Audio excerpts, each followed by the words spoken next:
मैं बार बार कहता हूं कि सरकार का निजाम बदला, प्रशासन की मानसिकता नहीं बदली। जिसको 3 महीना के अंदर एसपीडी ट्रायल होना चाहिए और उसको बेल मिल जाता है। हम मुख्यमंत्री जी से बातचीत करेंगे इनके मुआवजा के लिए, किसी भी कीमत पर कि 20 लाख रुपया मुआवजा इनको मिले या ढूंढ के इनको शूट एंड साइड करके इसको शमशान भेजें। नमस्कार, आपके साथ में रोहित कुमार, आप हैं न्यूज वन नेशन पर।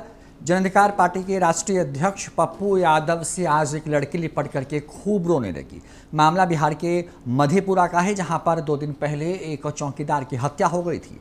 उस परिवार से मिलने पहुंचे पप्पू यादव ने बिहार में कानून व्यवस्था पर बड़े सवाल खड़े किए हैं। पप्पू यादव ने कहा है कि बिहार के अंदर अपराधियों में पुलिस का कोई भय नहीं है। पप्पू यादव ने अपने गुस्से का इजहार करते हुए कहा है कि चौकीदार वफादार को सरकार जो है उनके हिस्से का जो अधिकार है वो नहीं दे रही है।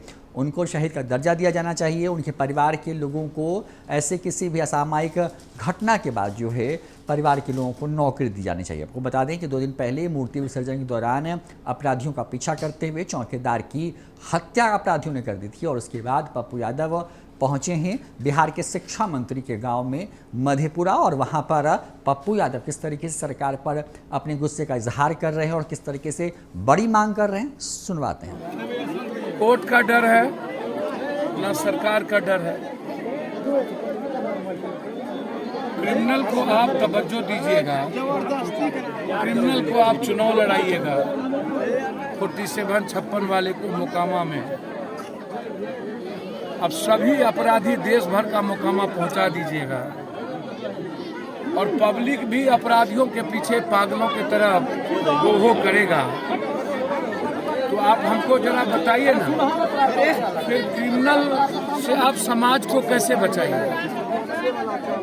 समाज अपने जाति के क्रिमिनल को प्रोटेक्ट करती है। अब जैसे ये अपराधी होता है, कोई जात नहीं होता है। चौकीदार जी बहुत गरीब थे, उन्होंने अपने कर्तव्यों का पालन करते करते बेचारे मर गए। उनको डर नहीं हुआ कि क्रिमिनल है मार देगा, उनको लगा कि मैं पकड़ लूंगा, कानून का पालन करूंगा। लेकिन क्रिमिनल का मनोबल जिस तरीके से लगातार बिहार में बढ़ा, पहले भी बढ़ा हुआ था, अभी भी लगातार। मैं बार बार कहता हूं कि सरकार का निजाम बदला, प्रशासन की मानसिकता नहीं बदली। एक बड़े खतरनाक रिबेरो या ऐसे डीजीपी की जरूरत है जो भट्टी टाइप के लोग हों और कानून को कंप्लीट रूप से फ्री देना चाहिए। शूट एंड साइड का क्रिमिनल के खिलाफ अभियान चलाने की जरूरत है। अब आप थाना में बैठाइएगा, क्रिमिनल से ही आप जमीन माफियाओं का धंधा करवाइएगा, शराब का कराइएगा, बालू का कराइएगा।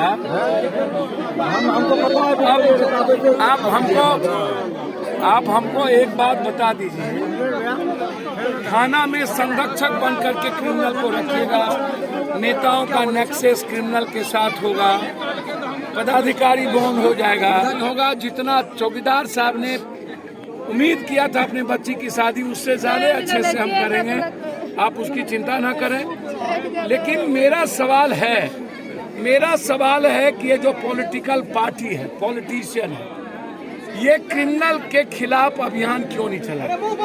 ये क्रिमिनल के खिलाफ, माफियाओं के खिलाफ, ये जमीन माफिया, बालू और शराब माफिया के साथ नेताओं का इन्वॉल्वेशन क्यों है? इन लोगों का पैसा फोकलेन हवा में क्यों लगा रहता है? पदाधिकारी सिंडिकेट क्यों चलाते हैं? शराब का, ड्रग्स का, एसमैक्स का, कोरेक्स का, इन चीजों का क्यों चलाते हैं? पदाधिकारी हर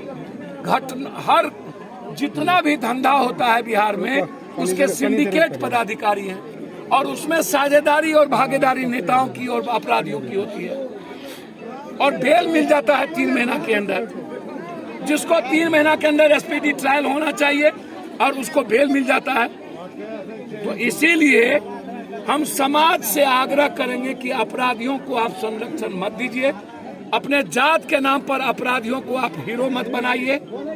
और पॉलिटिकल पार्टी से आग्रह करेंगे कोई डेवलपमेंट मत कीजिए। अभी पूरे बिहार के माफिया और अपराधियों के खिलाफ अभियान चलाइए, या तो 3 महीने के अंदर स्पीडी ट्रायल। हम डेली 20-30 हत्या, आज भी हम पटना से चले, कई घाट के बाद, कई जगहों के बाद तो हत्या में, फिर हत्या में, कल फिर 7 लोगों की मौत में बरारी में। आखिर ये हत्या का सिलसिला रुकेगा कैसे सर? भैया मैंने तो आपको इसके लिए समाज को ना विद्रोही तेवर अपनाना पड़ेगा कि बलात्कारी लगातार बच्चियों के साथ बलात्कार लगातार। आज से 3 दिन पहले हम बेगूसराय में थे ऑनर किलिंग में, उसके पहले फिर बेगूसराय में थे बलात्कार की घटना में। लगभग बलात्कार दलित गरीबों के घर में होता है, लगभग 100 में गए तो 99-98 दलित और गरीबों के घर में बलात्कार है। अब बलात्कार करने वाले कौन है? मिडिल क्लास के ऊपर कोरेक्स वही, एस्मैक्स वही, ड्रग्स वही, पार्टनर वही, पॉर्न वही। सोसाइटी, समाज क्यों नहीं रोकती है अपने बच्चों को इन चीजों के लिए, कोरेक्स के लिए, एस्मैक्स के लिए? तो फिर क्रिमिनल का मनोबल बढ़ेगा ना। 3 महीने में बेल हो जाता है, 5 में से 3 क्रिमिनल को चार्जशीट में निकाल दिया जाता है, और फिर क्रिमिनल की पैरवी नेताओं के द्वारा होने लगती है। सरकार को चाहिए था, मैंने एसपी से, डीएम से, सबसे बातचीत की है, इनमें उन्होंने हमको कहा कि अविलंब एक परिवार को नौकरी, उनके जगहों पर बेटियों की पूरी शादी की खर्चा पप्पू यादव के तरफ से। अभी हम परिवार को कुछ मदद हम उनको करने जा रहे हैं। पप्पू यादव जिंदाबाद।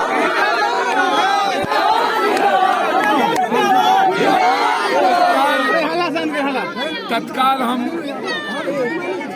परिवार को 20,000 रुपया, ताकि तत्कालिक वो कोई चीज में दिक्कत नहीं हो, बच्ची की पूरी शादी जो भी खर्च होगी, और बच्ची पढ़ी लिखी है तो हम कोशिश करेंगे कि सरकार बच्चे के साथ बच्चियों का, और 8 लाख रुपया कम से कम। कानून है, दलित के किसी लोगों की हत्या होती, ये तो खुद चौकीदार ही थे, इनको कम से कम 20 लाख रुपया सरकार मुआवजा दे। हम मुख्यमंत्री जी से बातचीत करेंगे इनके मुआवजा के लिए, किसी भी कीमत पर कि 20 लाख रुपया मुआवजा इनको मिले, और अविलंब जो प्रक्रिया है कानून हो, और 3 महीने के अंदर स्पीडी ट्रायल करके इस क्रिमिनल को फांसी मिले, या ढूंढ के इनको शूट एंड साइड करके इसको शमशान भेजें। दूसरा कोई रास्ता नहीं है, ऐसे क्रिमिनल को जिंदा रहने का राइट नहीं है। मैं आपको यही बता रहा हूँ, मैं कोई राइट नहीं है। मैं इतना समझता हूँ कि आप इतना, अब ये बच्ची है, अब ये बच्ची बिल्कुल अकेले है, इसको लगता है कि मेरा पिता नहीं रहा, हमसे बात करते थे, मेरा कौन देखेगा। इन्होंने हमको एक पुर्जी लिख करके दी, और इन्होंने पहले कहा कि मेरे पिता को शहीद का दर्जा मिले, मेरे पिता का मूर्ति लगे, स्मारक हो। तो निश्चित रूप से हम सरकार से पूरा डिमांड करेंगे। तत्कालिक हम